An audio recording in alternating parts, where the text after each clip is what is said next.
नमस्कार, मैं हूं गौरवी वैष्णव। SCN प्लस के बुलेटिन हलचल दिन भर में आपका स्वागत है। सबसे पहले खास हलचल पर एक नज़र। सुजानगढ़ में 14 साल की नाबालिग के साथ कैफे में ले जाकर चाकू की नोक पर दुष्कर्म का मामला सामने आया है। घटना 9 मार्च की है, जिसकी रिपोर्ट नाबालिग के चाचा ने 10 मार्च को कोतवाली थाने में दर्ज करवाई थी, जिसमें एक नजदीकी रिश्तेदार सहित 2 युवकों पर दुष्कर्म का आरोप है। नाबालिग के चाचा का आरोप है कि पुलिस दबाव में है, इसलिए 6 दिन से भी कोई कार्रवाई नहीं हुई है। मामले को लेकर परिजनों के साथ शहर के मौजूद लोगों ने गुरुवार को SDM मूलचंद लोनिया को ज्ञापन देकर आरोपियों को जल्दी गिरफ्तार करने की मांग की। 2 दिन में गिरफ्तारी नहीं होने पर धरना प्रदर्शन की चेतावनी दी। रिपोर्ट में नाबालिग के चाचा ने बताया कि उसकी 14 साल 6 महीने की भतीजी 9 मार्च को उसके घर आई थी। पड़ोस में ही रहने वाला रिश्तेदार कमलेश उस पर बुरी नज़र रखता था और उसके साथ बदसलूकी करता था। 9 मार्च की दोपहर कमलेश ने उसकी भतीजी को फ़ोन किया और उसे धमकाकर अपने साथ ले गया।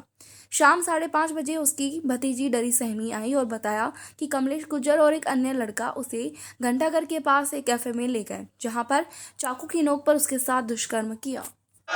बड़े शर्म की बात है। पुलिस प्रशासन आज इतना दिन बीतने के बावजूद एक भी मुलजिम का गिरफ्तार नहीं किया गया है और पीड़ित पक्ष को प्रशासन द्वारा अब बात की गई है कि मीडिया में आप FIR मत देना, नहीं तो आपकी बेइज्जती हो जाएगी। इसका मतलब पुलिस जानबूझ करके बात को दबाना चाहती है और मुलजिमों से या तो पुलिस की आप वास्तविकता ये जाहिर होती है इससे कि पुलिस की साठगांठ है। इतने दिन बीत जाने के बावजूद में सुजानगढ़ जैसे शहर के अंदर ऐसी घटना हुई और पहले भी इस कैफे के अंदर सुजानगढ़ में ऐसी घटना हुई थी, जिनको लेकर के हमने अवगत करवाया था और कुछ कैफे सीज हुए थे और स्थानीय प्रशासन ने यह पाबंद किया था कि सारे कैफे के अंदर CCTV फुटेज लगा दिए जाएंगे और वो कैफे के अंदर जो कैबिनेट बनी हुई है उनको हटवा दिया जाएगा। लेकिन अभी तक ना तो CCTV फुटेज लगाए गए हैं और ना ही आरोपियों को पुलिस गिरफ्तार हुई है। सर, हम इस तरह की घटनाओं में अगर इस तरह का होना बड़ी शर्म की बात है। प्रशासन हमारे सुजानगढ़ में ये घटनाएं हो रही है और इसकी बार-बार अवगत कराने के बाद में कोई जवाब नहीं। 9 तारीख को मैं मेरे चाचा के घर पे गई थी और मेरी मम्मी के साथ गई थी। मेरी मम्मी और चाची किसी शादी में गए थे और मेरे पास फ़ोन था। फ़ोन पे कमलेश का फ़ोन आया और मुझे डराया पहले कि मेरे साथ चल, और मैंने पूछा क्यों, तो थोड़ी देर में वापस छोड़ दूँगा ऐसे बोलकर मुझे ले गया और डराया भड़काकर मुझे ले गया। घंटाघर के पास से एक लड़का और बैठा और मुझे कोल्ड ड्रिंक में कोई नशा वगैरह का पिलाकर और मुझे मेरे साथ बुरा काम किया। सर, ये 9 मार्च की घटना है और 10 तारीख को हमने FIR करवा दी है। बाकी इन 6 दिनों में कोई भी कार्रवाई पुलिस की हुई नहीं। आज हमने SDM साहब को ज्ञापन भी दिया है मौजूद लोगों के साथ में, जो भी है हमारे मिलने वाले, और जल्द से जल्द कार्रवाई करें। किन कारणों की वजह से इन पे कार्रवाई नहीं हो रही है, वो दबाव में है और मेरी मांग है प्रशासन से कि जल्द जल्द इन तीनों लोगों की कार्रवाई होए। और धमकियां मिल रही है कि आप समझौता कर लो, नहीं तो आपकी बदनामी हो जाएगी, और बहुत धमकियां आ रही है हमारे को। जनहित संघर्ष मोर्चा की ओर से जिला बनाने को लेकर चल रहे धरने के 420वें दिन गुरुवार को सुजानगढ़ शहर के नया बस स्टैंड से गांधी चौक तक रैली निकाली गई, जिसमें हर वर्ग के सैकड़ों लोगों ने भाग लिया। नया बस स्टैंड से रवाना हुई रैली अशोक स्तंभ, पुराना बस स्टैंड, रेलवे स्टेशन होते हुए गांधी चौक पहुंची। रैली में मोर्चा के पदाधिकारियों सहित कई संगठनों के लोगों, पार्षदों, समाजसेवियों, महिलाओं और स्कूली बच्चों ने भाग लिया। डीजे और वाहनों के साथ पैदल चल रहे लोग हाथों में जिला बनाने की मांग को लेकर नारे लिखी तख्तियां लेकर चल रहे थे। इसके बाद SDM ऑफिस पर जनहित संघर्ष मोर्चा अध्यक्ष रामकुमार मेघवाल, कॉमरेड राम नारायण रुलानिया, समाजसेवी पवन दोदी आदि ने रैली में आए लोगों को संबोधित किया। वक्ताओं ने मुख्यमंत्री को चिताते हुए कहा कि जिला बनना सुजानगढ़ का हक है और इसे लेकर रहेंगे।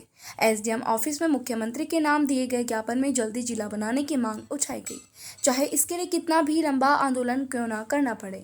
रैली में पार्षद सिराज खान, अमजद खान, पिताराम जानी, किशनलाल छरंग, दीनदयाल गुलेरिया, जगदेव बेड़ा, मुमताज खान, देवराम माली, तेजपाल गोदारा, सुमन जाट, मनसुखी सेन, किरण सोनी, संतोष शर्मा, सुनीता जानू, बबीता सामरिया, मोनिका गौड़, शोभा स्वामी सहित बड़ी संख्या में लोग मौजूद रहे।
420 दिन हुए हैं धरने को, कहीं सुजानगढ़ की जनता आपके साथ 420 ही ना कर ले।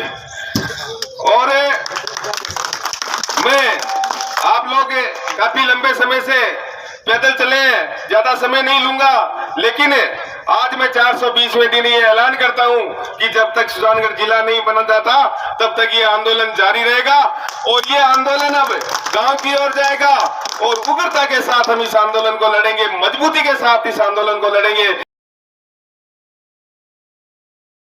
जनहित संघर्ष मोर्चा के नेतृत्व में सुजानगढ़ जिला बनाने को लेकर के पिछले 420 दिनों से अनिश्चितकालीन धरना जारी है। आज 420वें दिन सुजानगढ़ जिला बनाने को लेकर के नया बस स्टैंड से रैली निकाल करके शहर के मुख्य मार्गों से होते हुए एसडीएम कार्यालय तक पहुंचे। यहाँ हमने ज्ञापन देकर के राजस्थान सरकार से मांग की है कि इसी सत्र के अंदर जो रिप्लाई बजट है, इसी सत्र में सुजानगढ़ को जिला घोषित किया जाए, वरना जनहित संघर्ष मोर्चा के नेतृत्व में इस आंदोलन को उग्र किया जाएगा। और जब तक सुजानगढ़ जिला नहीं बन जाता तब तक ये अनिश्चितकालीन धरना जारी रहेगा और ये आंदोलन जारी रहेगा। इंकलाब जिंदाबाद। आरएलपी के विधानसभा प्रत्याशी रहे प्रदेश उपाध्यक्ष ने गुरुवार को प्रेस वार्ता कर विधायक की कार्यप्रणाली पर सवाल उठाए। उन्होंने नगर परिषद और अस्पताल प्रशासन सहित पानी बिजली विभाग पर लापरवाही, भ्रष्टाचार और धांधली का आरोप लगाया।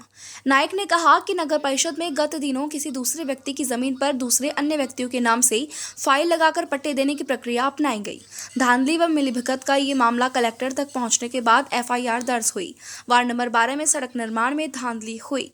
नायक ने कहा कि स्थानीय जनप्रतिनिधियों और अफसरों की मिलीभगत से ये सब हो रहा है। अस्पताल में एक टेंडर में भी हेराफेरी सहित अस्पताल में संदिग्ध वीडियो और लपका गिरोह के उजागर हो रहे मामलों को लेकर भी आरोप लगाया। पार्टी के प्रदेश कार्यकारिणी सदस्य बनवारी गुरु ने कहा कि गर्मी शुरू होने के साथ ही पानी की किल्लत शहर और गांवों में है। अधिकारी सुनवाई नहीं करते हैं। नगर परिषद में भाजपा कांग्रेस की लड़ाई से जनता परेशान है। हरिराम ओला ने कहा कि विधानसभा में भ्रष्टाचार का बोलबाला है। जल्द ही आरएलपी बड़े स्तर पर सुजानगढ़ में आंदोलन करेगी। सुजानगढ़ में हम एकत्रित हुए पत्रकार बंधुओं को मैं अवगत कराना चाहता हूं और राजस्थान गवर्नमेंट को चेताना चाहता हूं कि सरकार में जो होने वाली धांधली, सुजानगढ़ में भ्रष्टाचार फैल रहा है, क्राइम भी फैल रहा है। तो मैं अवगत कराना चाहूंगा कि गत दिनों में जैसे पट्टे का मामला सामने आया, जैसे हॉस्पिटल में चरमराई हुई, अव्यवस्था हुई, जिन्होंने अपराध जैसी घटनाएं वहां हुई, जिसका वीडियो वायरल था, वो सब मैंने देखा। और फिर बाद में जैसे लपका गिरोह के साथ में और चौकीदार के साथ में मारपीट होती है और फिर बाद में उसकी रिपोर्ट भी दर्ज होती है। तो कहना चाहूंगा कि बार बार मैं ये हॉस्पिटल में चरमराई गई व्यवस्था और कानून की अव्यवस्था, पुलिस की अव्यवस्था, बिजली पानी की अव्यवस्था, मैं बिजली पानी के कर्मचारियों को कई बार कह चुका हूं। जैसे गत दिनों में हमारे रुपेली गांव में एक ट्यूबवेल खराब 20 दिन से पड़ी हुई है। मैं एक्शन साहब को और एन साहब को सबको कहा, पर आज तक भी इस भीषण गर्मी में कोई तरह का कुछ उनको राहत नहीं मिली पानी के बारे। और कई जगह में घूमा, किसानों के पास में टाइम से बिजली नहीं, फसल नष्ट और साथ में बिजली टाइम से नहीं मिलती और पानी भी नहीं। कहना चाहूंगा मैं कि ये अव्यवस्था जो सरकार की गड़बड़ाई हुई है, जिसके जिम्मेदार कौन है? सरकार है। तो इसकी व्यवस्था में अपना सुधार करें। नेता बनाते हैं, रक्षा सुरक्षा के लिए नेता बनाते हैं, फिर वो नेता भक्षक हो जाते हैं। ये देखने को मामला मिला भ्रष्टाचार का, इसमें जरूर अधिकारियों, कर्मचारियों और वर्तमान यहाँ विधायक है उनकी सबकी मिलीभगत है, बंदर बाट करते हैं सब, है ना। ऐसा दृश्य मुझे देखने को मिला। हॉस्पिटल में टेंडर का भ्रष्टाचार का मामला उठाया। हॉस्पिटल में टेंडर का भ्रष्टाचार का जो मामला था वो मैंने तथ्यबद्ध तरीके से पेश किया है, आपको पेश किया है। एक ही टेंडर भरा हुआ था, तो उसमें सिक्योरिटी बतौर और आपको बात कहूं, ये राशि का एक ये दिया गया था बाद में, जिस पर किसी प्रकार की कोई मोहर नहीं थी, नंबर नहीं थी। बाद में शिकायत हुई कि ये टेंडर तो फर्जी और गलत है, ये जो है प्रमाण पत्र फर्जी और गलत है। उसके बाद में दूसरा प्रमाण पत्र जारी किया जिस पर ये नंबर लगे हुए हैं। अब जो यहाँ के अधिकारी महोदय थे, चिकित्सक अधिकारी, तो उन्होंने इसके ऊपर कार्रवाई करनी चाहिए थी, कार्रवाई नहीं की और इसको फाइल में से निकाल लिया और दूसरा वहां अटैच कर दिया। तो ये साफ जाहिर होता है कि जरूर इस जो अधिकारी है, स्वास्थ्य अधिकारी और एमएलए और ये ठेकेदार कंपनी जिनकी सबकी मिली भगत है, बनने की बात क्यों करते हो? आरएलपी तो सत्ता में आएगी, आरएलपी सत्ता में आएगी और 200 सीटों पर आरएलपी चुनाव लड़ेगी। और हम यहाँ सुजानगढ़ में बहुत ही जल्दी, और सुप्रीमो साहब हैं, उनके आदेश की जो है आदेश देख रहे हैं और जल्दी हम और यहाँ सुजानगढ़ में बड़ा कार्यक्रम रखेंगे। साफ बात करें तो और ये सरकारी साफ बात करें तो क्या आप इस बार फिर चुनाव लड़ने जा रहे हैं? ऐसा है, मैं तो जब जनता के बीच 2013 में आया था तब मैंने कहा था मैं आपके बीच में रहूंगा, आपके साथ में रहूंगा, कंधा से कंधा मिला के रहूंगा, सुख दुख में भागीदारी निभाऊंगा। तो ये तो कोई कहने की तो बात ही नहीं है। चुनाव तो यहाँ से लड़ेंगे, राष्ट्रीय लोकतांत्रिक पार्टी मुझे उम्मीदवार के रूप में खड़ा करेगी और मैं यहाँ से चुनाव फाइट करूंगा। और फिर सुप्रीमो जी का जैसे आदेश होगा, मेरा कार्यकलाप देख करके तो मेरे को प्रदेश उपाध्यक्ष की जिम्मेदारी दी है ना, और मैं मेरे जो कर्तव्य पर मैं खड़ा हूं और आगे जैसा आदेश होगा उसकी पालना करूंगा, जैसा भी सुप्रीमो का आदेश हो जाएगा उसकी पालना करूंगा। ये था SCN प्लस का खास बुलेटिन हलचल दिन भर। टीवी पर देखने के लिए शेखावाटी केबल नेटवर्क के चैनल संख्या 153 पर जाएं। सोशल मीडिया पर हमसे लगातार जुड़े रहने के लिए हमारे YouTube और Facebook पेज को सब्सक्राइब और लाइक करें। नमस्कार।